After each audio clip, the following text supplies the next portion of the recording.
శ్రీగురుభ్యో నమ. హరి ఓం. శ్రీమహాగణాధిపతయే నమ. శ్రీమహాసరస్వత్యై నమ. శ్రీగురుభ్యో నమ. హరి ఓం. అజ్ఞానతిమిరాంధస్య జ్ఞానాంజనశలాకయా చక్షుర్మీలితం येन తస్మై శ్రీగురవే నమః. విశ్వావసనామ సంవత్సర ఫలితాలు చెప్పుకుందాం. విశ్వావసనామ సంవత్సరం చైత్రశుద్ధ పాడ్యమి ఆదివారం 30/3/2025 అంటే 30వ తారీఖు మార్చి నెల 25వ తారీఖున రేవతి నక్షత్రయుక్త ఆ రోజున విశ్వావసనామ సంవత్సరం ప్రారంభమైంది. విశ్వావసనామ సంవత్సరం ఈ సంవత్సర ఫలితాలు మొదటిగా 1వ రాశి మేషరాశి ఫలితాలు చెప్పుకుందాం. ఈ మేషరాశికి వచ్చేటప్పటికల్లా ఆదాయం 2, 14 ఖర్చు, 6, 5 రాజపూజ్యం, 7 రాజావమానం. ఈ మేషరాశి ఇట్లా ఉంది. తర్వాత ఈ మేషరాశికి వచ్చేప్పటికల్లా మరి ద్వాదశం 12ంట 6 గ్రహాలు పడ్డాయి. తర్వాత ఈ సంవత్సరం ఈ 12ంట 6 గ్రహాలు పడటం వల్ల వ్యయం అంటారు, ఖర్చు ఎక్కువగా ఉంటుంది ఈ మేషరాశి వారికి. కానీ ద్వితీయంలో గురువు ఉన్నాడు. మరి ఈ ద్వితీయంలో గురువు ఉండటం కూడా వ్యయం ఖర్చు ఎక్కువే. ద్వితీయం ధన వాగ్విత్తం. తర్వాత మరి బాకీలు తీరుస్తాడు గురువు. కానీ కుజుడు 3ంట ఉన్నాడు. ఈ కుజుడు వల్ల కూడా అంతా సద్వినియోగం అవుతుంది. దుర్వినియోగం ఎంత అవుతుంది, సద్వినియోగం ఎట్లా ఉంటుంది. ఖర్చు కనబడుతుంది కానీ కొంతమందికి ఏమవుతుంది ఏంటంటే వచ్చేది మొత్తం దండగ్గా ఖర్చు అయిపోతుంది. అయితే వచ్చే ఖర్చులో చదువుకు కొంత ఖర్చు అవుతుంది, ఆస్తులు కొనడానికి ఖర్చు అవుతుంది, లేకపోతే ఆస్తులు ఇల్లుని రిపేర్ చేసుకుంటానికి ఖర్చు కొంత అవుతుంది. ఇది కొంత జమ కింద వస్తుంది, కొంత దండగ్గా పోతుంది. అయితే కేతువు బాగున్నాడు. ఈ కేతువు బాగుండటం వల్ల ఈ రాశివాళ్ళ స్వభావాలు ఎట్లా ఉంటాయంటే దాదాపుగా మంచి జ్ఞానం కలిగి దేనికి ఎట్లా ఖర్చు పెట్టాలి, మనం ఎట్లా బతకగలగాలి, ఈ వివరాలని తెలుసుకొని జాగ్రత్త పడతారు. కానీ ఇందులో కానీ సగం మాత్రం ఖర్చు ఎక్కువగా కనబడుతుంది. కాబట్టి ఈ రాశి వాళ్ళ యొక్క రాశి ఫలాలు, మేషరాశి ఫలాలు ఈ విధంగా ఉన్నాయి. ఈ సంవత్సరం మొత్తం ఈ మేషరాశి వారికి ఈ విధంగా ఉంటుంది. ఈ రాశి వాళ్ళకి ఖర్చు బాగా ఎక్కువగా కనపడుతోంది. ఈ రాశి ఈ విధంగా ఖర్చు ఉండటం చేత మనం ఏం చెయ్యాలి అనేది కూడా కొద్దిగా ఆలోచించాలి. ఎట్లా ఉంటుంది అంటే అనవసరమైన ఖర్చులు రావడానికి ఆలోచన ఉంది. అనవసరమైన ఖర్చులు పెట్టడానికి కూడా ఒక పద్ధతి ఉంటుంది. డబ్బులు ఏ విధంగా వాడుకోవాలనేది ఒకటి ఆలోచించాలి. ఖర్చు ఎక్కువగా ఉంది కదా అని చెప్పి అనవసరమైనటువంటి ఖర్చులు పెట్టకుండా ఈ ఖర్చుల్లో సర్ది వాడుకునే పద్ధతి ఒకటి ఉంది. ఇప్పుడు గుడ్డలు ఉన్నాయనుకోండి, 100 రకాల దుస్తులు కొనుక్కున్నా ఖర్చు పెరుగుతుంది. అవసరమైనంత వరకే ఖర్చు పెట్టుకున్నా ఖర్చు తగ్గుతుంది. పోయిన సంవత్సరం బాగా గుడ్డలకి ఎక్కువ పెట్టామనుకోండి, ఈ సంవత్సరం గుడ్డల ఖర్చు తగ్గించుకోవచ్చు కదా. ఇట్లా జాగ్రత్త అయినటువంటి వాడకం వాడుకోవటం ఈ మేషరాశి వాడికి అవసరం. తర్వాత ఇంకోటి ఏంటంటే ఈ గ్రహాలు బాగుండకపోవటంలో ద్వాదశాంచో వ్యయో రిప్ప. ఈ మేషరాశికి ద్వాదశంలో ఏలినాటి శని ప్రారంభమైంది. అందువల్ల అనవసరమైన అనారోగ్యాల వల్ల రకరకాలైన ఖర్చులు రావడానికి బాగా అవకాశం కనపడుతుంది. అందువల్ల మనం ఏం చేయాలి, ఈ అనవసరమైన ఖర్చులు వస్తున్నాయి కదా అని ముందు ఆలోచన లేకుండా ఇష్టం వచ్చినట్టు ఖర్చు పెట్టుకున్నట్లయితే తర్వాత ఇబ్బంది పడాల్సిన అవసరం ఉంటుంది. కాబట్టి వచ్చే ఆదాయాన్ని చూసుకొని దానికి ఒక విభజన చేసుకొని విభజన ప్రకారం ఖర్చు పెట్టుకోవటమే కాక ఈ సంవత్సరం రాశి ఫలాలే చెబుతున్నాను. రాశి ఫలాలు 25 వంతులే. రాశి 1, రాశిఫలం 1, మరి గ్రహఫలం 1. రాశి గ్రహచారం అంటారు. ఈ గ్రహచారం ఎట్లా ఉంటుంది, పుట్టిన జన్మ లగ్నాన్ని బట్టి ఉంటుంది. ఈ గ్రహచారం చూడాలంటే మీ డేట్ ఆఫ్ బర్త్ ద్వారా మీ జాతకం చూడాలి. దాంట్లో 75 వంతులు ఖర్చులు ఉన్నాయి. కాబట్టి ఈ రాశి కాకుండా రాశిఫలం మరి గ్రహచార ఫలం. ఈ గ్రహచార ఫలం జాగ్రత్తగా చూసుకోవాలంటే మీరు ఏం చేయాలి? డేట్ ఆఫ్ బర్త్ ద్వారా ఈ సంవత్సరం మీ జాతకం చూపించుకోండి. జాగ్రత్త పడండి. మీకు అన్ని విధాలా బాగుంటుంది. ఈ సంవత్సరం ప్రతి వ్యక్తి కూడా చాలా జాగ్రత్తగా ఉండాలి. ఎక్కడ ఏ విషయం వచ్చినా అనవసరమైన గొడవలు పోకూడదు. అనవసరమైన తగాదాలు పెట్టుకోకూడదు. ఇట్లాంటివి ఏదైనా పెట్టుకున్నట్లయితే ముందు అనవసరమైన ఖర్చులు, కేసులో, కోర్టులో ఇట్లాంటి వాటికి వెళ్ళాల్సి వస్తుంది. ఒకళ్ళు ముందుకు దూకితే రెండో వాళ్ళు తగ్గితే ఏమీ కాదు.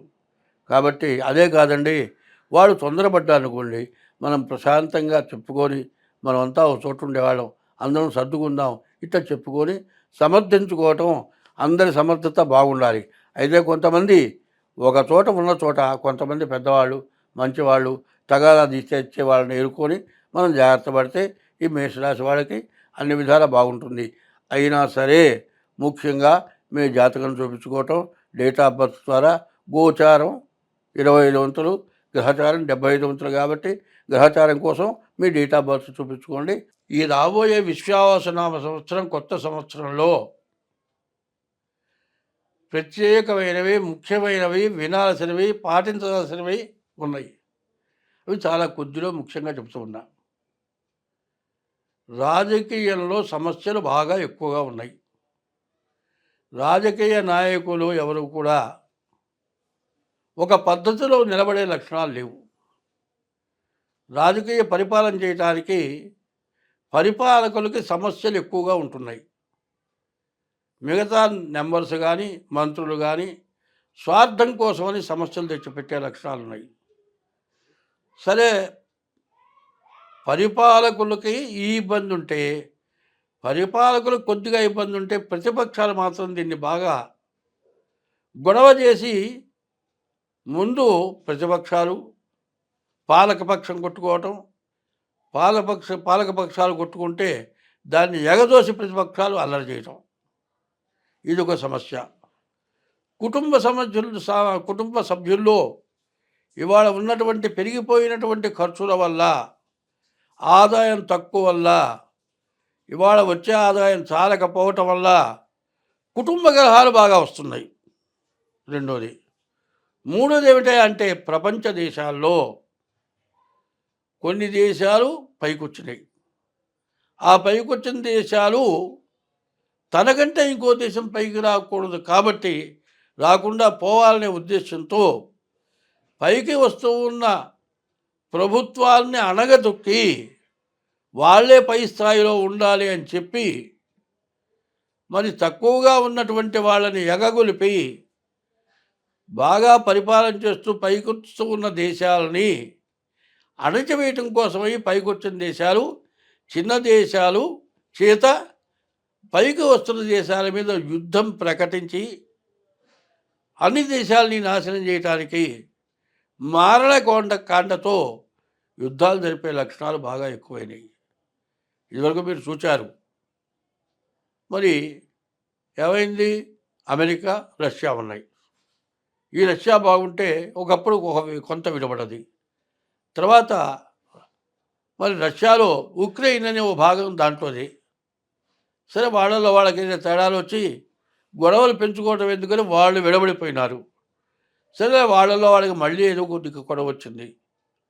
అయితే ధర్మంగా రష్యా విడగొట్టినటువంటి ఉక్రెయిను రష్యాని అణిచివేయాలనే ఉద్దేశం దానికే కలిగిందో, వేరే దేశాలు వాళ్ళని ప్రగల్పితే వాళ్ళని ఎగ్గులిపితే వాళ్ళు యుద్ధానికి దిగారో తెలియదు. కానీ అది పెద్ద యుద్ధం జరిగేది, ప్రపంచ యుద్ధం అవుతుందేమో అనిపించే పరిస్థితి వచ్చినప్పుడు ఉక్రెయిన్ సర్వనాశనం అయిపోయింది. ఇప్పటికీ ఇంత జరిగిన తర్వాత యుద్ధాన్ని ఆపటానికి కొన్ని ప్రపంచ దేశాలు పట్టుబడితే యుద్ధం ఆగింది.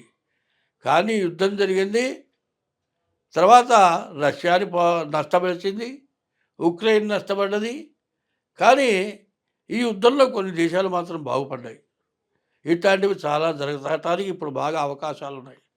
ఇది రాను రాను ఉన్న ప్రపంచ దేశాల్లో సగం దేశాలు ఒక భాగం, సగం దేశాలు ఒక భాగంగా అయినట్లయితే ప్రపంచ యుద్ధం తప్పేటట్లుగా లేదు. అట్లాగే కుటుంబ సభ్యుల్లో సగం అటు సగం ఇటు అయితే కుటుంబం విచ్ఛిన్నమైపోతుంది.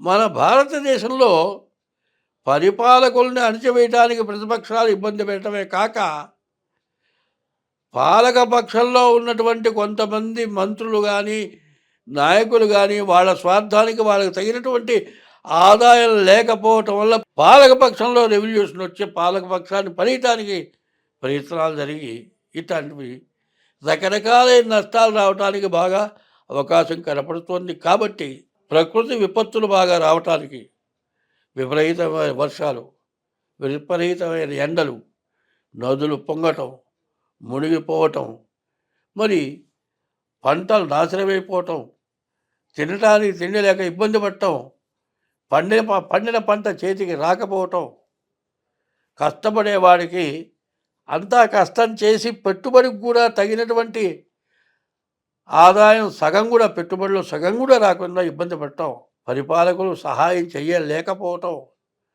ఇట్లాంటి సమస్యల్లో ప్రపంచ దేశాలను కూడా కొట్టుమిట్టాడుతున్నాయి.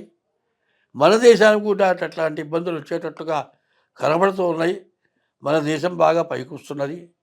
ఇట్లాంటి టైంలో మన ఇబ్బందుల్ని ఇంకా అధికం చేసి, ఇంకా కొంతమంది మనల్ని పడగొట్టడానికి సిద్ధంగా ఉన్నట్టుగా కనబడుతోంది.